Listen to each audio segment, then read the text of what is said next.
श्री वल्लभाधीश की जय। श्री गोसाई जी परम दयाल की जय। श्याम सुंदर श्री यमुने महारानी की जय। श्री गिरिराज धरण की जय। श्रीमद् भागवत षष्ठ स्कंद। आज है 15वां अध्याय। पिछले वाले अध्याय में यानी 14वें अध्याय में हमने पढ़ा था कि किस तरीके से राजा चित्रकेतु को पुत्र हुआ था और फिर वो पुत्र जो है उसकी हत्या हो गई थी और फिर कैसे वो बहुत ही ज़्यादा राजा और रानी दोनों बहुत ज़्यादा विलाप कर रहे थे। उससे आगे हम आज पढ़ेंगे चित्रकेतु को अंगिरा और नारद जी का उपदेश। अथ पंचदशोऽध्यायः। श्री सुखदेव जी कहते हैं, परीक्षित, राजा चित्रकेतु शोकग्रस्त होकर मुर्दे के समान अपने मृत पुत्र के पास ही पड़े हुए थे। अब महर्षि अंगिरा और देवर्षि नारद उन्हें सुंदर सुंदर उक्तियों से समझाने लगे। उन्होंने कहा, राजेंद्र, जिसके लिए तुम इतना शोक कर रहे हो वह बालक इस जन्म और पहले के जन्मों में तुम्हारा कौन था, उसके तुम कौन थे, और अगले जन्मों में भी उसके साथ तुम्हारा क्या संबंध रहेगा। हम लोग पढ़ रहे थे वृत्रासुर का चरित्र, उसी में ये सब आया था।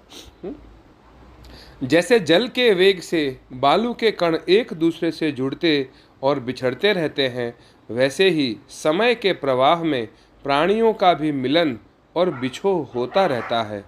राजन, जैसे कुछ बीजों से दूसरे बीज उत्पन्न होते और नष्ट हो जाते हैं, वैसे ही भगवान की माया से प्रेरित होकर प्राणियों से अन्य प्राणी उत्पन्न होते और नष्ट हो जाते हैं। राजन, हम, तुम और हम लोगों के साथ इस जगत में जितने भी चराचर प्राणी वर्तमान हैं, वह सब अपने जन्म के पहले नहीं थे और मृत्यु के पश्चात नहीं रहेंगे। इससे सिद्ध है कि इस समय भी उनका अस्तित्व नहीं है, क्योंकि सत्य वस्तु तो सब समय एक सी रहती है। भगवान ही समस्त प्राणियों के अधिपति हैं। उनमें जन्म, मृत्यु आदि विकार बिल्कुल नहीं हैं। उन्हें न किसी की इच्छा है और न किसी की अपेक्षा। वे अपने आप परतंत्र प्राणियों की सृष्टि कर लेते हैं और उनके द्वारा अन्य प्राणियों की रचना, पालन तथा संहार करते हैं। ठीक वैसे ही जैसे बच्चे घर घरौंदे, खेल खिलौने बना बनाकर बिगाड़ते रहते हैं। राजन, जैसे एक बीज से दूसरा बीज उत्पन्न होता है, वैसे ही पिता की देह द्वारा माता की देह से पुत्र की देह उत्पन्न होती है। पिता, माता और पुत्र जीव के रूप में देही हैं और बाह्य दृष्टि से केवल शरीर। उनमें देही जीव घट आदि कार्यों में पृथ्वी के समान नित्य है। राजन, जैसे एक ही मृत्तिका रूप वस्तु में घटत्व आदि जाति और घट आदि व्यक्तियों का विभाग केवल कल्पना मात्र है, उसी प्रकार यह देही और देह का विभाग भी अनादि एवं अविद्या कल्पित है। अनित्य होने के कारण शरीर असत्य है और शरीर असत्य होने के कारण उनके भिन्न भिन्न अभिमानी भी असत्य ही हैं। त्रिकालाबाधित सत्य तो एकमात्र परमात्मा ही है, अतः शोक करना किसी प्रकार भी उचित नहीं है। श्री सुखदेव जी कहते हैं, राजन, जब महर्षि अंगिरा और देवर्षि नारद ने इस प्रकार राजा चित्रकेतु को समझाया बुझाया, तब उन्होंने कुछ धीरज धारण करके शोक से मुरझाए हुए मुख को हाथ से पोंछा और उनसे कहा। राजा चित्रकेतु बोले, आप दोनों परम ज्ञानवान और महान से भी महान जान पड़ते हैं तथा अपने को अवधूत वेश में छिपाकर यहाँ आए हैं। कृपा करके बतलाइए, आप लोग कौन हैं। मैं जानता हूँ कि बहुत से भगवान के प्यारे ब्रह्मवेत्ता मेरे जैसे विषयासक्त प्राणियों को उपदेश करने के लिए उन्मत्तता का सा वेश बनाकर पृथ्वी पर स्वच्छंद विचरण करते हैं। सनत कुमार, नारद, ऋभु, अंगिरा, देवल, असित, अपांतरम, व्यास, मार्कंडेय, गौतम, वशिष्ठ, भगवान परशुराम, कपिल देव, शुकदेव, दुर्वासा, याज्ञवल्क्य, जातुकर्ण्य, आरुणि, रोमश, च्यवन, दत्तात्रेय, आसुरी, पतंजलि, वेदशिरा, बौद्ध मुनि, पंचशिरा, हिरण्यनाभ, कौसल्य, श्रुतदेव और ऋतध्वज, ये सब तथा दूसरे सिद्धेश्वर ऋषि मुनि ज्ञान दान करने के लिए पृथ्वी पर विचरते रहते हैं। स्वामियों, मैं विषय भोगों में फंसा हुआ मूढ़ बुद्धि ग्राम्य पशु हूँ और अज्ञान के घोर अंधकार में डूब रहा हूँ। आप लोग मुझे ज्ञान की ज्योति से प्रकाश के केंद्र में लाइए। महर्षि अंगिरा ने कहा, राजन, जिस समय तुम पुत्र के लिए बहुत लालायित थे, तब मैंने ही तुम्हें पुत्र दिया था। मैं अंगिरा हूँ। ये जो तुम्हारे सामने खड़े हैं, स्वयं ब्रह्मा जी के पुत्र सर्वसमर्थ देवर्षि नारद हैं। जब हम लोगों ने देखा कि तुम पुत्र शोक के कारण बहुत ही घने अज्ञानांधकार में डूब रहे हो, तब सोचा कि तुम भगवान के भक्त हो, शोक करने योग्य नहीं हो।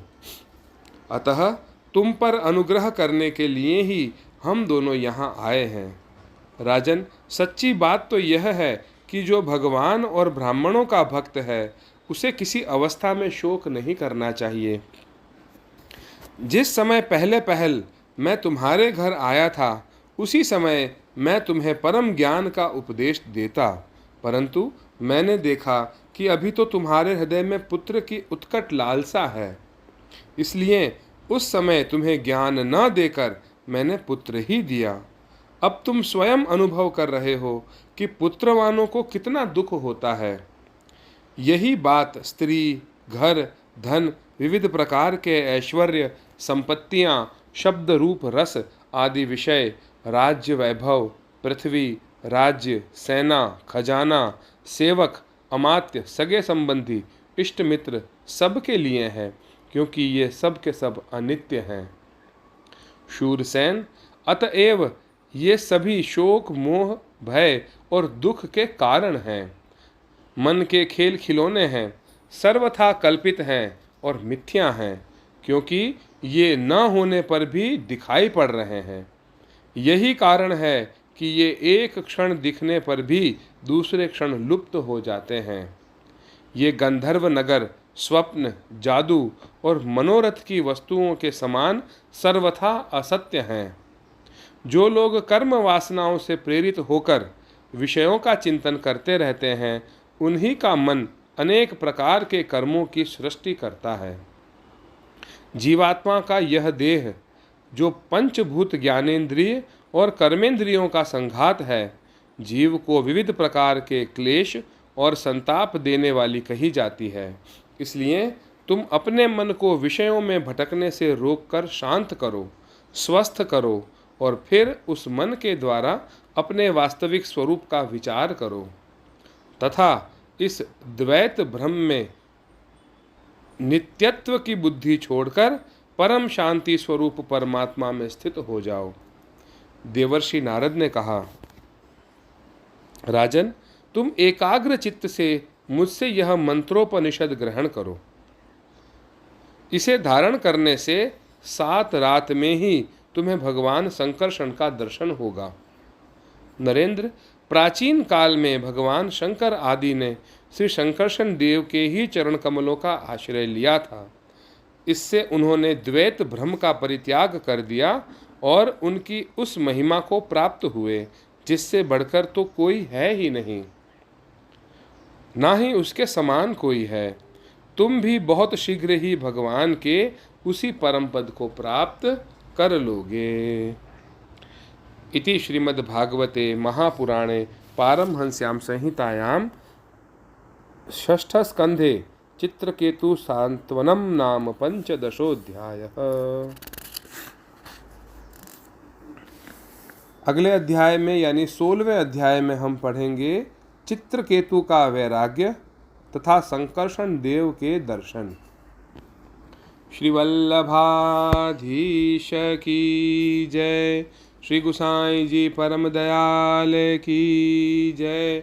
श्याम सुंदर श्री यमुने महारानी